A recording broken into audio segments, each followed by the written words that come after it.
नमस्कार, सादर जय भीम, नवोदय दोस्तों इस समय मनुस्मृति पर विवाद चल रहा है। आप देख रहे हैं लगातार कुछ लोगों ने अभी मनुस्मृति की प्रतियां जलाई तो उनको जो है गिरफ्तार कर जेल में डाला गया और कहा गया कि वो सौहार्द को बिगाड़ने की कोशिश उन्होंने किया है। क्या है पूरा विवाद?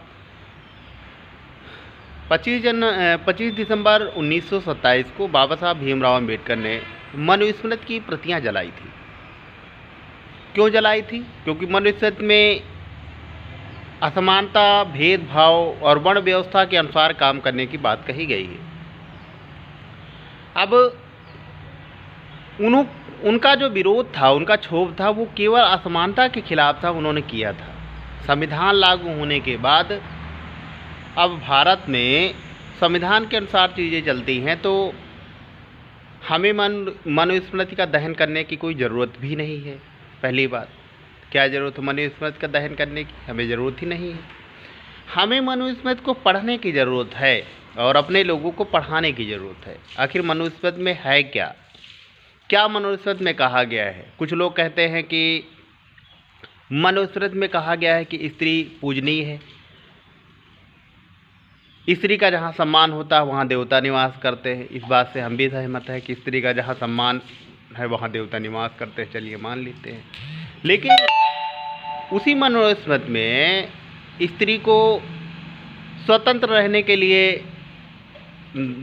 लिए नहीं कहा गया है। कहा गया है बचपन में पिता के अधीन, युवावस्था में पति के अधीन और वृद्धावस्था में पति के जो है पुत्र के अधीन रखना चाहिए स्त्री को।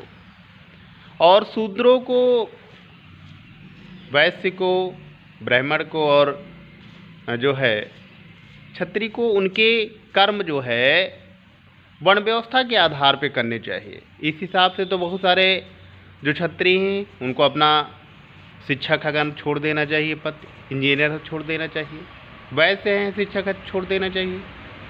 वर्ण व्यवस्था के अनुसार काम करने का मतलब ये है कि 3 वर्ण उसमें लिखा गया है कि 3 वर्ण जो हैं ब्राह्मण, क्षत्रिय, वैश्य और शूद्र वर्ण व्यवस्था के अनुसार वही काम करेंगे जो उसमें लिखा गया है।